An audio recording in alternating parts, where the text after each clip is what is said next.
Kung titignan mo yung ibang bills, alam nyo ba, pwede namin pinasayan nung Senate President ako.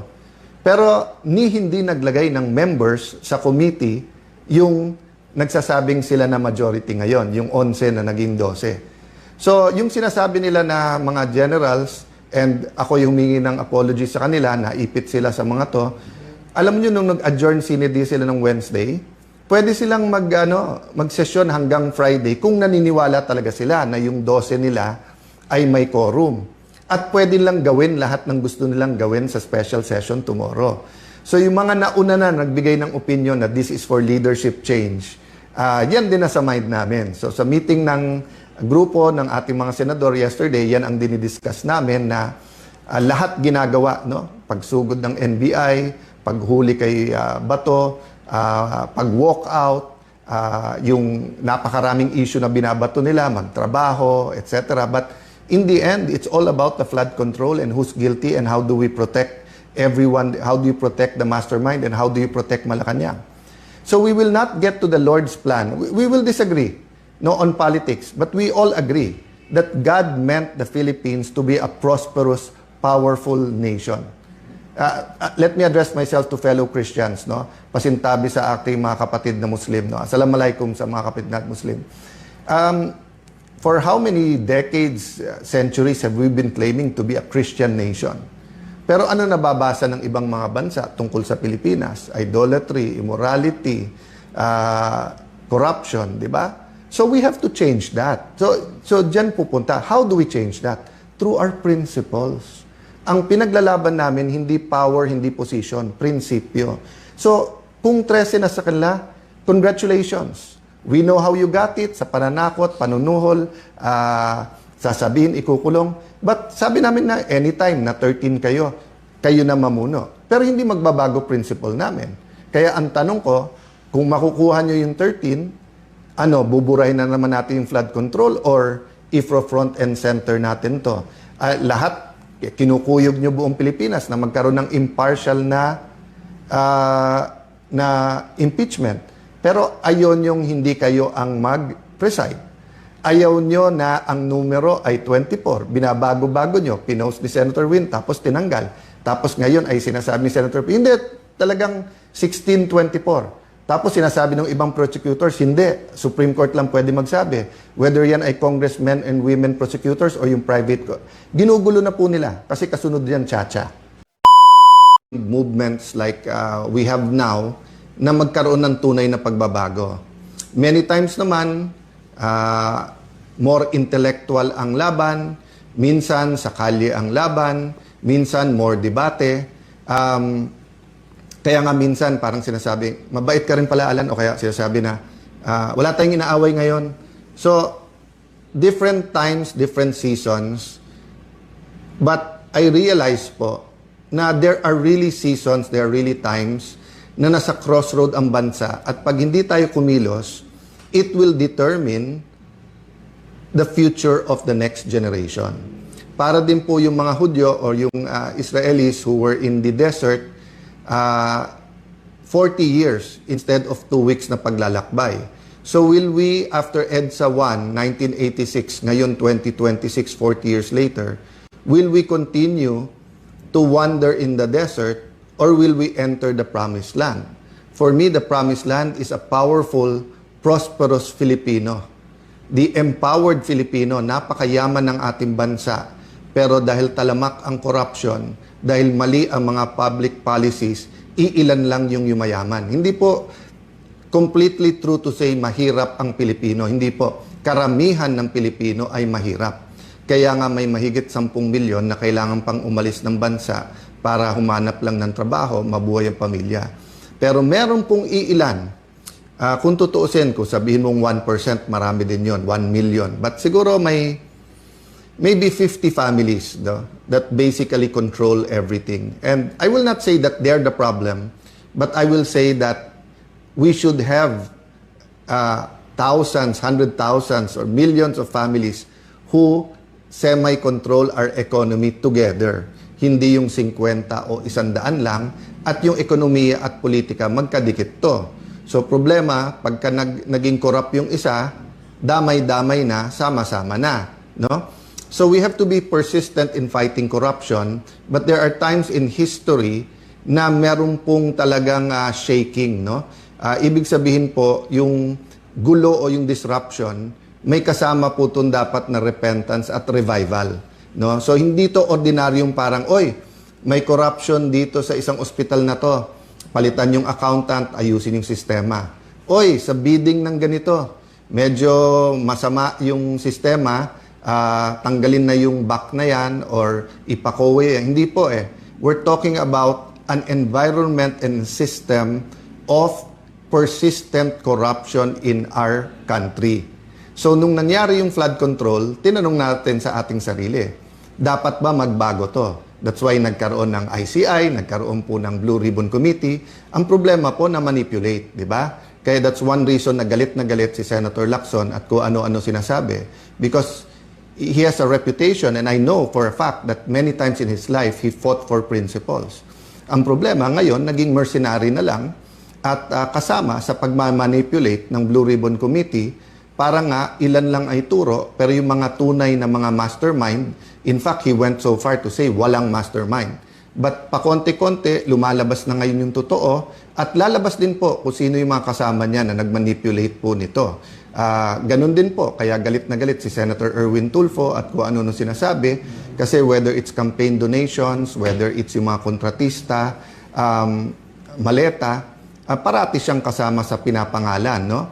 So, but my point is this, there will be many issues thrown against me individually, thrown against any of the witnesses, thrown against our group of senators.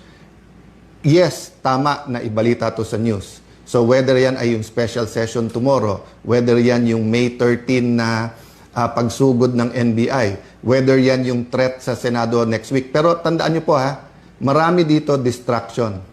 Marami dito nililihis ang issue kasi ang issue, pagka ang flood control ay nahimay at nasolve natin, we will be able to come up with a system that will fight corruption effectively.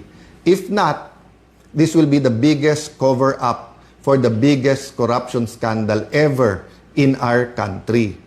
So, eyes on the ball tayo. So, ano po ang sinasabi kong purpose-driven? Our purpose is the Lord's plan for our country. I believe po, the way the Lord made the Filipino, napaka-adaptable, napakadaling matuto, napaka-respectful, hindi nagtatanim ng galit. Kita mo, ang Hapon, meron pa rin silang problema sa Chinese, sa Korean.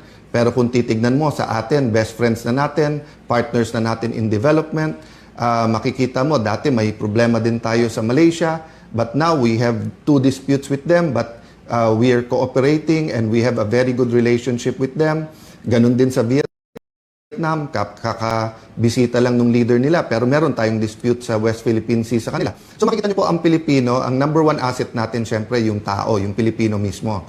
But you name it, no? Whether beautiful islands, mga beach, karagatan, oil, gas, gold, lahat meron ng Pilipinas eh. Lupa, napakaraming lupa ng Pilipinas pero napakaraming walang lupa o walang matirahan, 'di ba? So corruption is not the only issue, but it is a major issue because with corruption, mali din yung policies natin. May mga bansa kasi na may corruption pero tama policies nila. Sa atin, our policies are being driven by that corruption. So like the policy na ang Senate ay mailagay sa ilalim ng Malacanang at yung 12 daw ay pwede hindi 13. So may statement po kami, it's also posted dito sa Facebook. So, yun po ang statement sa final natin sa Supreme Court. We believe in the system. 'Di ba? Ako'y naniniwala na yung pakikibaka, yung pagiging aktivismo, marami po yan. May prayer vigil, may rally, may posting, may debate sa Senado, may mga forums, may panawagan. Kasama din po dito ang ating mga branches of government. And sabi po sa ating Philippine Constitution, pag may violation ng Constitution, sa Supreme Court talaga ang punta. So, pakibasa na lang po ang aming statement para hindi ko ituon lahat ng oras dyan. But nasa Supreme Court ngayon po yan. And we have faith, no, that the issue is something that is very important not only now but in the future. The issue will determine our kind of democracy, our kind of government. It will also be a lesson to all senators when it comes to power and restraint and following rules. Tandaan nyo po ha, pag walang rules, pag walang batas, chaos po tayo. Ang mangyayari Wild Wild West. Kung sino mas malakas boses, sino mas maraming barel, sino mas maraming pera, or babalik tayo dun sa, yung pag-uusapan natin ngayon, 4Ps eh. Plans, persistence, purpose, principle. Pero kapag walang batas, babalik tayo doon sa guns, goons, and gold. Diba? Yan yung 80s eh. Yan yung sinasabi na pagka may 3G ka, hindi 3G ng cellphone. Ang ibig sabihin nun, guns, may armas ka, nandyan sa'yo police o militar or may private army. Goons, kasi kahit may baril ka, kung wala ka naman tao, but gold. Diba? Kaya yung biro nung time na yon na tinutotoo ng ibang politiko or warlords is the golden rule. Who has the gold rules? So, alam naman natin ngayon kung nasaan yung gold, nasa maleta. At lumalabas kung sino nakakakuha ng mga maraming maleta. So, pinaglalaban ngayon using the modern day guns and goons para maprotektahan yung kanilang gold. Ginagamit din po yung gold. So, persistence, purpose. So, ano po purpose natin? Purpose, lumabas ang totoo. Purpose is to build the kind of Philippines that we all want. May I ask the law students or, all students, Constitution, Philippine Constitution is a subject that we should all embrace. Tignan nyo po yung preamble ng ating Constitution. Basahin nyo ng basahin po yon. Ako po, pag medyo na-disillusion or kailangan paalalahanin ko kung anong ating pinaglalaban, of course, binabasa ko po yung Bible, respecting everyone kung ano religion nyo, going to God is the primary, di ba? But secondarily, I go to the preamble of the Constitution at pag nabasa mo yan, mararamdaman mo yung struggles ng ating mga heroes. No? So what are plans? Sabi po sa Jeremiah 29:11, "For I know the plans I have for you, plans to prosper you and not to harm you, plans to give you hope and a future." So sabi ng Panginoon, maganda plano ko para sa inyo. Planong pagpalain kayo at hindi saktan, plano bigyan ng pag-asa at kinabukasan. Sabi ng aking kaibigan, aking kapatid, si Carlos, yung kinabukasan at yung pag-asa, pinagsama niya doon. Kasi nga yung pag-asa mo ngayon, pero may pag-asa ka rin bukas sa mga anak mo. So what we're doing now will affect. So EDSA 1 affected my generation. EDSA 2 affected the other generation. Diba? All these scandals, Napoles, ngayon flood control, how we handle it will affect the generation of the Gen Z and the generation that has yet to be born. That's why it's important we're persistent at wag natin tong bitawan. So tomorrow may special session. Kung titignan mo lahat nung nasaan, ang gaganda, di ba? Isang tingin mo, sabi ko, ang gaganda ng mga bills na to. Some I agree with, some I don't. But kung titignan mo, katulad ng anti-dynasty law, nasa interpellation pa lang yan eh. Imposibleng mapasa yan sa isang araw unless brabrasuhin nila para may pakitang tao. Kung titignan mo yung ibang bills, alam nyo ba, pwede namin pinasayan nung Senate President ako. Pero hindi naglagay ng members sa committee yung nagsasabing sila na majority ngayon, yung 11 na naging 12. So, yung sinasabi nila na mga generals, and ako yung humingi ng apology sa kanila, naipit sila sa mga to, alam niyo nung nag-adjourn sinidi sila ng Wednesday, pwede silang mag-session hanggang Friday kung naniniwala talaga sila na yung 12 nila ay may quorum.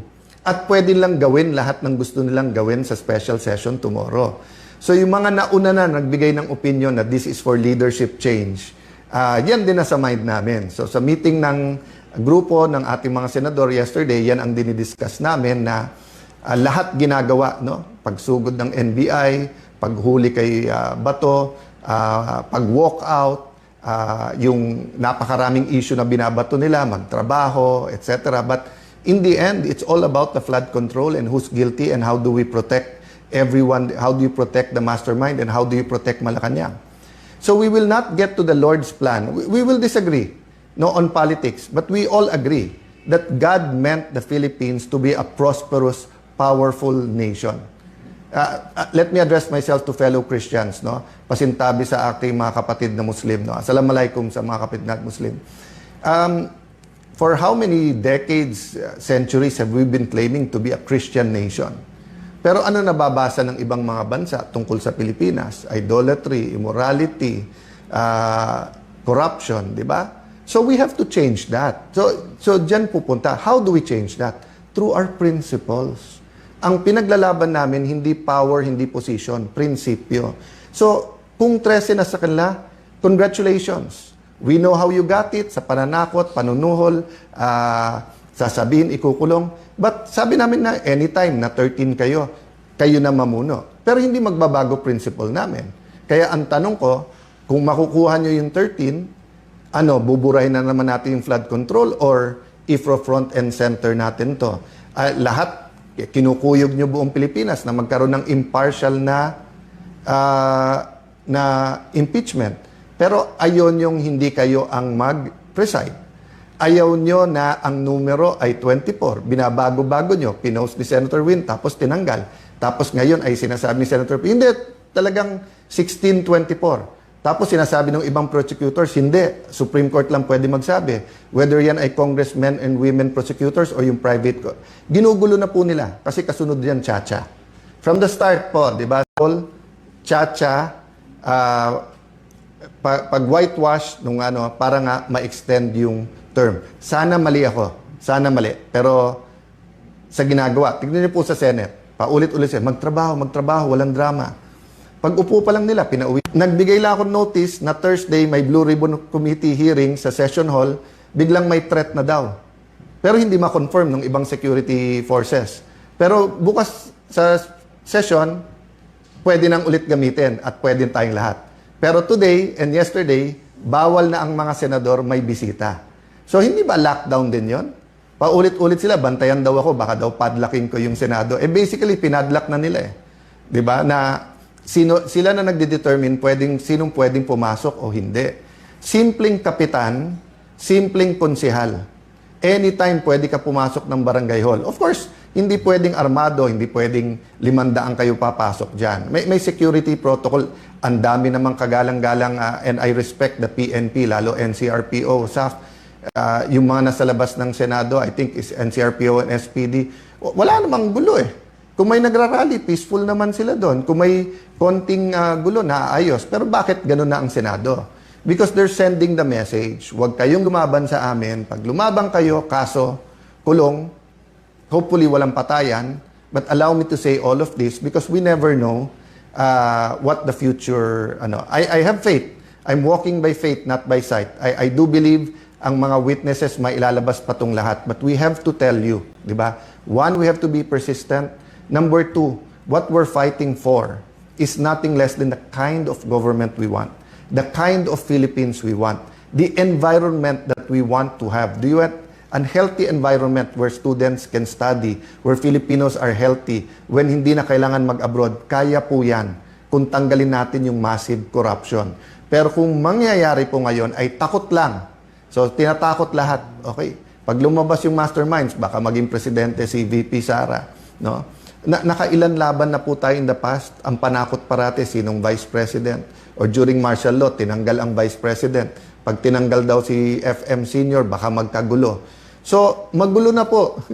Magulo na, nagkakagulo na sa corruption. Hindi magulo sa kalye. Pero magulo ang sistema natin, kaya maraming kailangan umalis ng Pilipinas para maghanap ng trabaho. Maraming nagugutom dahil magulo ang pagnanakaw sa ating bansa. Ang kailangan ayusin ay mawala ang pagnanakaw. Hindi yung ayusin yung pagnanakaw na yun ang ginagawa ngayon. So, nung sinabing magulo kasi sa pagnanakaw, edi ayusin pagnanakaw, ayusin natin tahimik, sino lang, tama lang, medium-size maleta lang. Hindi po. We have to change all of that and we have that opportunity. So, let me sum it up, no? The Blue Ribbon Committee, habang yan po ay legitimately under sa grupo, we will support Senator Dante Marcoleta. He is under much pressure. Baka nga kasuhan na daw, baka labasan na ng warrant of arrest. Hindi niya magamit yung session hall or and then yung coordination sa labas, napakahirap po. Witnesses, be strong, be steady in any way you can. Tell your story because you never know if you'll have the opportunity or not. Special session, we continue to discuss, but obvious sa amin, ang target dito ay kunin ang Blue Ribbon Committee at i-secure yung Senate presidency. Actually, pinag-usapan namin ng grupo, kunin na nila lahat, Senate presidency, lahat ng committees. Pero kung sincere sila, iwan sa atin yung Blue Ribbon Committee para ang buong katotohanan. Mag-attend sila. Hindi naman natin gusto ng hearing na isang side lang nandun, pero hindi bibigay. Supreme Court, pray that it will be taken up. Pray for all the justices. Pray na ma-articulate ng both sides yung kanilang stand. Diba? Tapos Senate, pag-pray nyo po, kasi ang Senate is the last bastion of democracy. No? Yun ang sinasabi na, ibig sabihin po, pag napatahimik na lahat, nandyan yan. Kasi dumating ang time in martial law, pati media, kaya nga hangang-hanga dati ako nun sa Malaya at saka sa Inquirer, dahil nga may boses ng oposisyon. Ngayon, ang style nila is hindi patahimikin yung media, kung hindi guluhin, di ba? Tignan nyo ha, yung sabihin lang, wag tawagin 18 Marines. Bakit? Hindi ba sila dating Marines? Hindi ba pati pag-retired tawagin? So naging bagman. Ang bagman po, yun yung taga-kuha mo ng pera, hindi yung taga-buhat ng pera. So yung mga bagman po, yun po ang sinusumbong nung 18. Hindi po sila bagman. Tapos ngayon, na lang, former employees of Zaldico. At yung mga media, sumusunod yung iba. So, ang Malacanang na pala nagdidikta how to describe a witness. No? Ako hindi ko dinidikta sa media. But ang sinasabi ko lang, that's the kind of environment we have now. That the anti-corruption forces can only rely on truth. But the pro-corruption forces have all the means, even the small means of crafting words so that emotions can be controlled. So, ito po ang inyong lingkod, si Kuya Alan. Hindi ko na sabihin senador, hindi ko na po sasabihin Senate President, whatever, kasi yung posisyon, baliwala sa akin yon. Pero gusto ko pong maging kuya, kasi ang kuya po, pinoprotektahan yung mga kapatid. Ang kuya po, sinasandalan din ni tatay at ni nanay para tumulong din sa pamilya. Si kuya, pwede mong katukin kahit anong oras. So I draw inspiration also from my colleagues and allies in the 12. Marami pong pagsubok ang bawat isa, whether it's health issues, whether it's yung kaso, etc. So pag-pray nyo po kami. But yun nga po, let me affirm my faith in our system, in our constitution, in the Supreme Court, and first and foremost, in the God that I believe is alive. So again, we will update you. Please read the statement, and I think the petition should be made available usually after a few days. Pinopost yan ng Supreme Court. God bless you po.